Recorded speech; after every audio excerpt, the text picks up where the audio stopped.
కథాపరిచయం. అత్యద్భుతమైన భక్తిరసాన్ని సంపూర్ణంగా ఆవిష్కరించే సినిమా కన్నప్ప. భక్తికి త్యాగానికి పరమార్థం చెప్పిన కథ ఇది. ఈ కథతో ఇంతవరకు 5 సినిమాలు వచ్చాయి.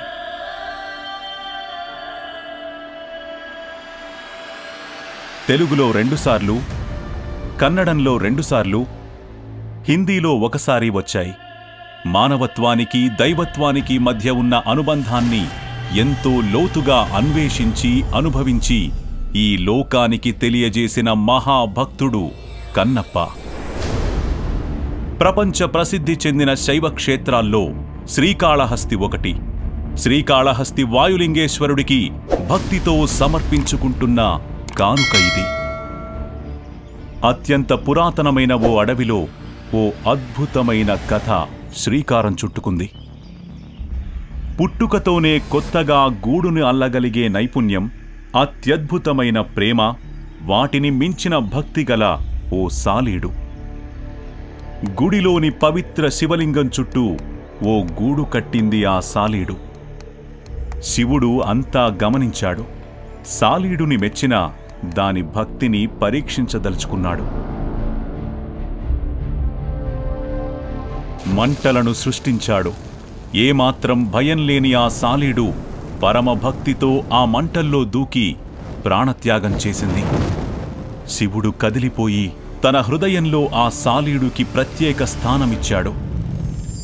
దాని త్యాగానికి గుర్తుగా కాళహస్తి ముందు శ్రీ చేర్చాడు. పరమేశ్వరుడి లీలలో భాగంగా ఈ పవిత్ర గాథ కొనసాగింది.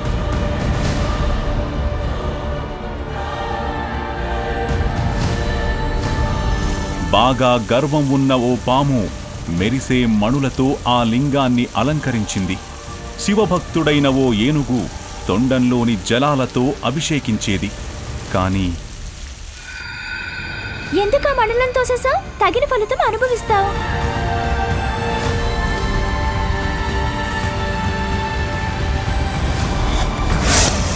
ఏనుగు తొండంలోకి ఆ పాము దూరింది. ఆ తీవ్రమైన బాధ తప్పించుకునే ప్రయత్నంలో అదుపు తప్పి ఏనుగు తన తలని ఓ చెట్టుకు కొట్టుకుంది. ఆ కొట్లాటలో పాము, ఏనుగు రెండూ చనిపోయాయి.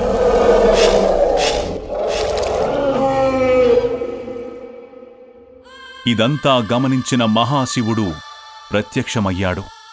మీ భక్తిని మెచ్చాను, కానీ ఇంత విపరీతంగా మీరు ప్రవర్తించి ఉండకూడదు. మీ తిరుగులేని భక్తికి మెచ్చి ఇక నుంచి శ్రీకి కాళ, హస్తి అనే మీ పేర్లు జతచేసి ఈ క్షేత్రం శ్రీకాళహస్తిగా ప్రసిద్ధి చెందుతుంది.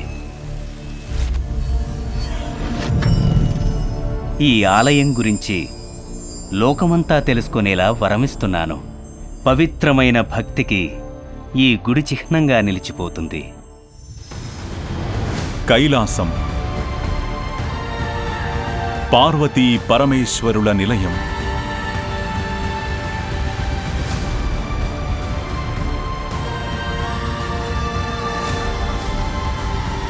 ఈషా, ఎక్కడున్నారు? ఇక్కడున్నారా? మీరు తీవ్రమైన ధ్యానంలో మునిగిపోయున్నారు. ఎవరి గురించి ఆలోచిస్తున్నారో తెలుసుకోవాలనుంది. ఈ విశ్వమంతటినీ కాపాడాల్సిన బాధ్యత మీదే.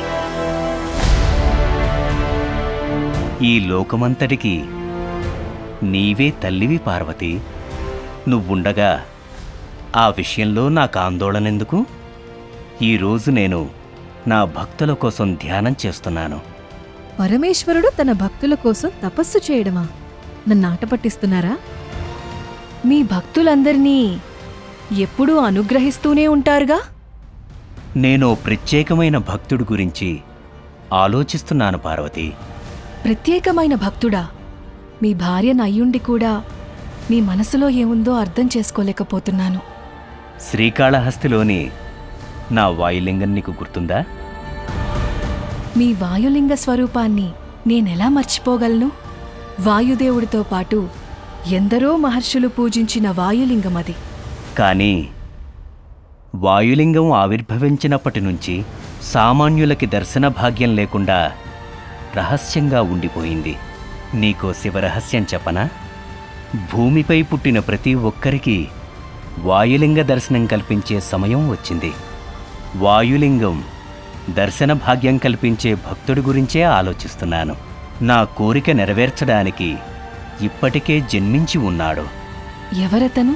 అతను ఓ నాస్తికుడు. ఏంటి? సాధారణంగా నేను నా భక్తులకు కోరిందిస్తుంటాను. ఈసారి ఆ భక్తుడు నాకేదో ఇవ్వబోతున్నాడు. అందుకే అతను నాకంత ప్రత్యేకం. తనంతట తానే ఇస్తాడతను. ఏమిస్తాడు? అతనికి అత్యంత విలువైనది, ఎవరూ ఇవ్వడానికి కలలో కూడా ఊహించనిది. ఈ చిన్నారి తిన్నడే దేవుడిని నమ్మనివాడు భవిష్యత్తులో కన్నప్పగా ప్రసిద్ధి చెందుతాడు. నా మహాభక్తుల్లో ఒకడిగా నిలిచిపోతాడు. తన కళ్లతోనే ఈ సమస్త ప్రపంచాన్ని చూడబోతున్నాను. ఈ చిన్నారి నాస్తికుడా మీ వరం నెరవేర్చేది? అవును. ఈ కథని యుగాంతం అయ్యేంతవరకు చెప్పుకుంటూనే ఉంటారు. ఇంకా ఉంది. తిన్నడి విల్లు గురించి. మన ఈ కన్నప్ప కథలో తిన్నడు వాడిన విల్లుకి చాలా ప్రత్యేకత ఉంది. తిన్నడి తండ్రి నాథనాథుడు ప్రత్యేక నైపుణ్యంతో తయారు చేసింది. ఇది సాధారణమైన విల్లు కాదు, ఓ అద్భుతం. అవసరమైనప్పుడు అదే విల్లు 2 శక్తివంతమైన కత్తులుగా మారేలా తయారు చేసిన విల్లు. తిన్నడికి 5 ఏళ్ల వయసున్నప్పుడు అడవిలోకి ఒంటరిగా వెళ్ళాడు. ప్రమాదకరమైన పులికి ఎదురుపడ్డాడు. కాని తిన్నడు భయపడలేదు. చురుగ్గా అతని బుద్ధి పనిచేసింది. దగ్గరలో ఉన్న ఓ పదునైన కర్రతో ఆ పులికి ఎదురు తిరిగాడు. తన కుమారుడి ధైర్యాన్ని, ప్రతిభని దగ్గరుండి గమనించిన నాథనాథుడు తిన్నడి సాహసానికి గుర్తుగా ఆ పులి పక్కటెముకలు ఉపయోగించి ఈ విల్లుని తయారు చేశాడు. ఈ విల్లు సాధారణమైన ఆయుధం కాదు.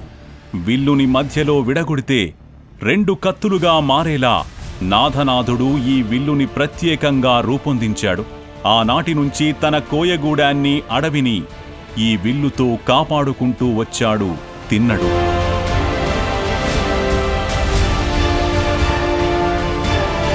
కన్నప్ప ప్రత్యేకమైన విల్లు, అతని ధైర్య సాహసాలు చరిత్రలో నిలిచిపోయాయి.